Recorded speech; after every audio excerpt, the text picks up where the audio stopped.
Kalau kita percaya bahwa dalam hidup ini selalu ada solusi, biasanya pikiran kita akan selalu mencari solusi buat hidup kita itu seperti apa dan harus kemana. Nah, sekarang coba deh, di bagian depan ini sebelum kita mulai, saya ingin kamu jujur dong. Jujur dengan diri kamu sendiri. Selama ini, kalau lagi ada masalah tuh, nah masalah yang kemarin itu loh, biasanya perkataan yang ada di batin kamu tuh apa sih? Apakah perkataan, kenapa ya kok saya gini lagi? Salah saya apa? Atau, saya harus gimana nih? Dari dua pertanyaan itu, jawabannya berbeda. Nah ini akan kita bahas di materi kali ini. Ada sebuah kisah yang nyambung banget dengan pertanyaan ini. Yuk, kita bahas.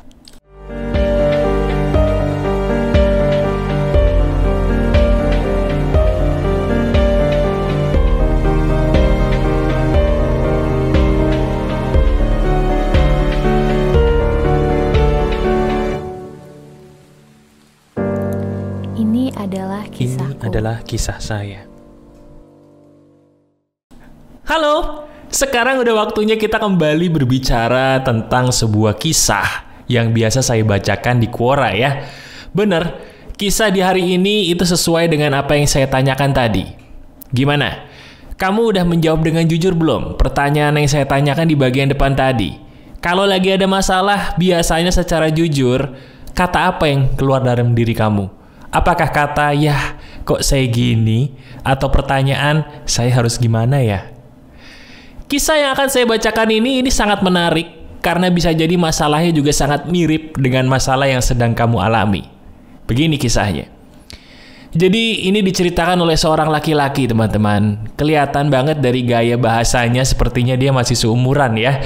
Generasi milenial lah. Sebuah generasi yang saat ini sedang ditempa banget dengan era digital yang penuh dengan cobaan-cobaan yang terus hadir di depan mata kita. Gini kisahnya. Dia ini adalah orang yang selalu percaya bahwa hidup itu harus ada perjuangan. Tapi entah kenapa teman-teman, perjuangan yang dilakukan oleh teman kita di Quora ini, intinya dia selalu merasakan sebuah kegagalan. Nah, lucunya di sini nih, teman-teman. Gagalnya dia itu sama seperti kamu, bukan karena bodoh, bukan karena sesuatu hal yang bersifat nasib. Tapi kegagalan itu justru karena dia merasa bahwa dirinya bukanlah orang yang pantas untuk mendapatkan apa yang dia perjuangkan. Nah, sekarang jujur deh. Jujur nih.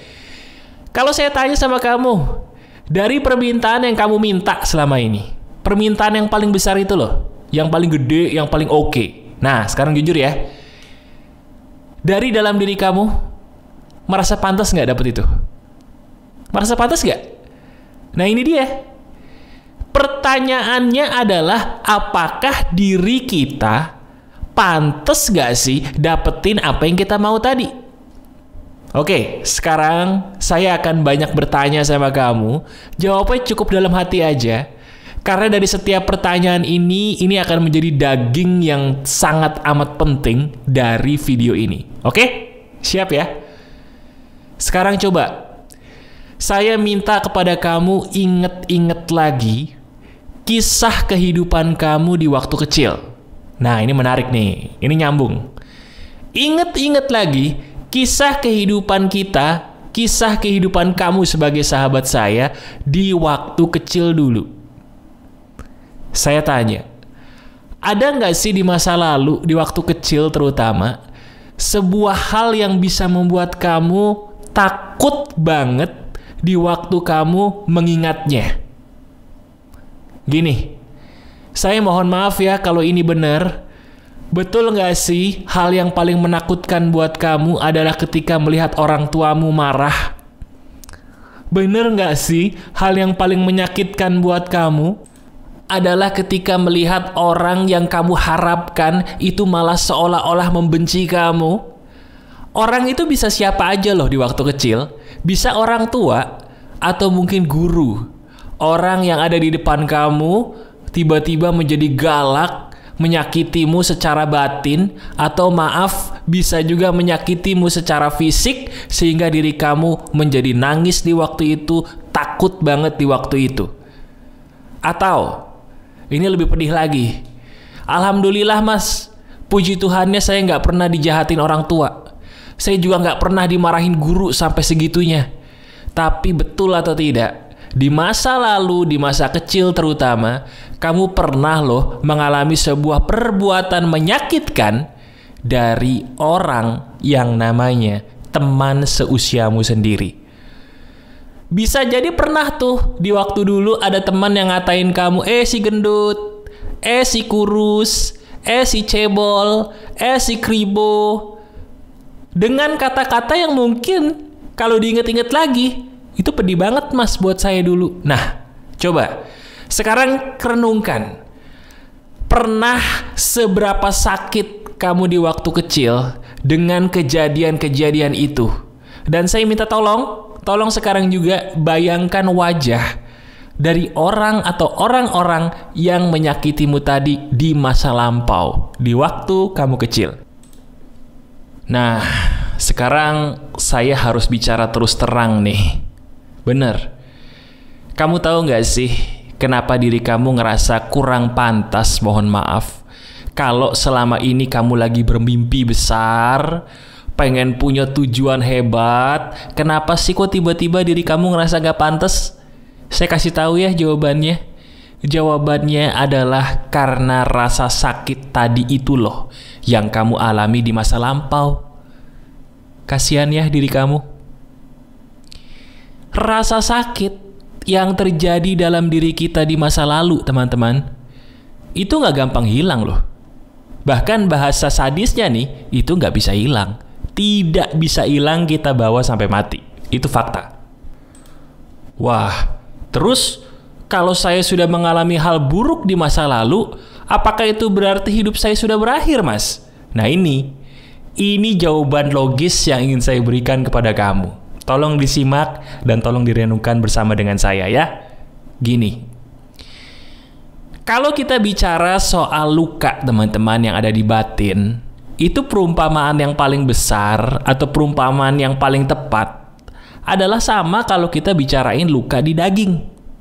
Sekarang saya tanya, kalau luka di badan kamu dulu, lihat deh, pernah nggak ada luka di badan kamu? Nah, luka sehebat apapun di badan kita, itu kalau badan kita sehat bisa sembuh, bener nggak?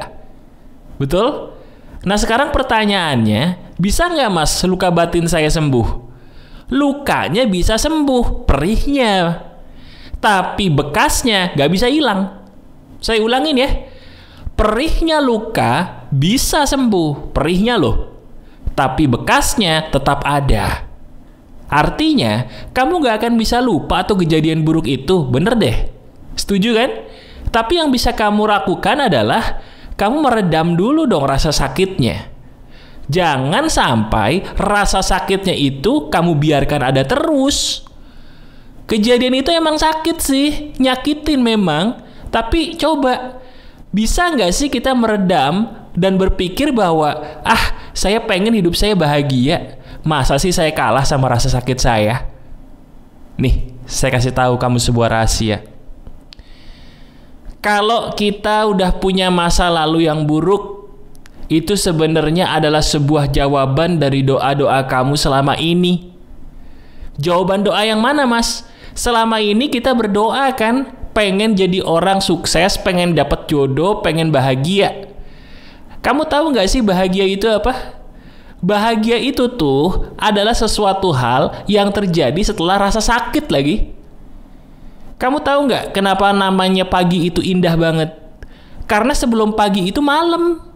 Kalau setiap hari pagi doang nggak ada malamnya, paginya nggak indah tuh. Setuju? Kenapa sih matahari terbit itu indah, Mas? Karena sebelum matahari terbit, langitnya gelap. Begitu langitnya gelap, matahari terbit. Jadi indah deh tuh matahari terbit. Kenapa sih mas matahari terbenam itu indah? Karena sebelum matahari terbenam, mataharinya terang benderang. Begitu gelap datang, jadi indah. Berarti sampai sini, kamu setuju dong bahwa iya ya mas, Berarti hal buruk yang terjadi di masa lalu itu, kalau dipikir-pikir, bisa membuat saya bahagia. Bisa, asal kamu tahu caranya. Caranya gimana? Cukup dengan mengatakan, saya memang punya masa lalu yang buruk, tapi saya memilih untuk bahagia. Bahagiaku itu terjadi karena aku tahu seberapa pedih ketidakbahagiaanku di masa lalu. Teman-teman, saya selalu berkata, bahagiakanlah diri kamu sebelum kamu memikirkan untuk membahagiakan orang lain. Coba deh jujur sama saya selama ini. Kesedihanmu, kemalanganmu terjadi karena kamu lupa kan untuk ngebahagiain diri sendiri dulu. Pengen gitu bahagiain pasangan terus, boleh, bagus, keren. Tapi pasangan itu bukanlah malaikat. Suatu saat dia bisa jahat juga. Ketika dia jahat, kamu kecewa lagi. Kenapa kecewanya? Saya udah capek-capek berbuat baik, Mas. Sudah memberikan segalanya bagi dia. Dia jahat loh. Kan dia manusia. Ya wajar kadang jahat, kadang baik. Udah capek-capek jadi orang baik. Bekerja 1000% bagi perusahaan. Berharap perusahaan bisa memperlakukanmu seperti yang kamu mau. Lupa bahwa perusahaan itu pun dipimpin oleh manusia. Manusia bisa baik, tapi bisa juga jahat. Begitu manusia itu jahat, kita kecewa. Ya, saya udah capek-capek memberikan segalanya buat perusahaan ini, tapi kok saya diginiin, Mas? Salah apa saya? Salahmu adalah kamu lupa untuk ngebahagiain orang lain, itu harus bahagia dulu dirimu. Untuk mencapai sukses, itu harus sukses dulu batinmu. Gimana caranya batin saya sukses, Mas? Pilih segala pilihan yang membuat kamu berkata, saya bahagia ketika saya memilih ini. Saya ulangi ya. Cara kamu bisa membuat batinmu sukses adalah ciptakan dulu kebahagiaan buat dirimu dulu. Caranya gimana? Selalu katakan, saya memilih sesuatu yang membuat saya bahagia. Makanlah makanan yang membuat kamu bahagia. Bukan makan makanan yang bisa dipamerin di sosmed terus dikomentarin, ih sehat banget tuh makanan, keren banget. Makanlah sesuatu hal yang sehat sih, tapi nggak usah dipamerin. Kenapa? Supaya kamu tahu bahwa bahagiaku tidak harus mendapatkan penilaian dari orang lain. Gunakanlah baju yang bikin kamu happy. Bukan baju yang bisa difoto selfie terus dipamerin ke orang supaya orang berkata, ih cantik banget, ih gila bro, lu keren banget, bajunya ganteng. Enggak. Di era sosial media ini banyak orang tidak bahagia. Kenapa? Bukan karena sumber kebahagiaan itu sedikit, bukan. Tapi karena cara mereka hidup itu salah. Betul? Sama seperti kita sendiri. Coba deh lihat diri kamu deh. Lihat diri kita. Selama ini kayaknya pengen semua demi foto.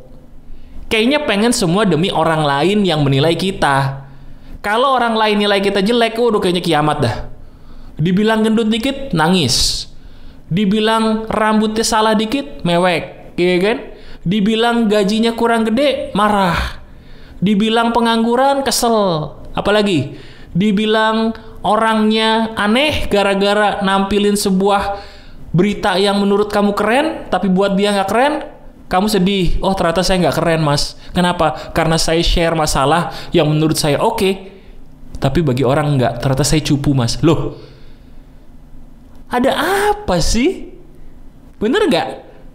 Maaf loh, saya minta maaf loh ya kalau ini bener-bener ternyata kamu banget gitu. Bukan karena kamu tuh aneh, enggak. Tapi karena gaya hidup kita, gaya hidup kamu nih sebagai sahabat saya salah. Saya ingin bilang gini, video ini bisa sampai kepada kamu karena Tuhan itu selalu baik sama kamu. Saya ulangi, Tuhan itu sayang banget sama kamu. Sekarang yuk, ciptakan dulu kebahagiaan. Capai kebahagiaan batinmu. Sukseskan dulu batinmu dengan memilih segala sesuatu yang membuat kamu bahagia. Udah deh, nggak usah difoto-foto. Nggak usah dipamer-pamerin di sosmed. Nggak usah semua orang tahu hidupmu. Nggak usah. Bener deh, nggak usah. Bahagiain dulu diri kamu. Bahagiain dulu hidup kamu. Dari situ, kesuksesan akan datang dalam hal apapun. Kenapa? Karena sukses itu butuh batin yang sukses dulu. Dan batin yang sukses itu adalah batin yang bahagia. Dan batin yang bahagia adalah batin yang jujur bahwa ini loh yang saya pilih karena saya mau dan bisa terbukti membuat saya bahagia. Sekarang coba yuk ambil nafas dulu. Dalam-dalam, kemudian hembuskan pelan-pelan. Sambil kamu mengatakan, saya mau bahagia hari ini. Video ini menampar saya dan saya memilih untuk berubah. Berubah ya, jadi sahabat pagar kehidupan yuk. Bahagiain dulu diri kamu, baru memikirkan untuk ngebahagiain orang lain. Ya, berbagi itu emang bagus. Tapi jangan sampai berbaginya kamu itu membohongi diri sendiri. Ya, bagikan dulu kebahagiaan untuk dirimu sambil kamu bagi juga kebahagiaan untuk orang lain. Diri sendiri adalah sumber kebahagiaan bagi orang lain loh. Coba ya renungkan. Pikirin deh, bukankah apa yang saya katakan ini sangat logis dan benar buat hidup kamu? Renungkan dan jadi sahabat pagar kehidupan yang terbaik. Saya bangga sama kamu. Oke? Masih ada saya, Aryan Surya, sahabat baik kamu selalu dari pagar kehidupan. Tetap keep the spirit, keep sharing, and keep loving. Bye-bye.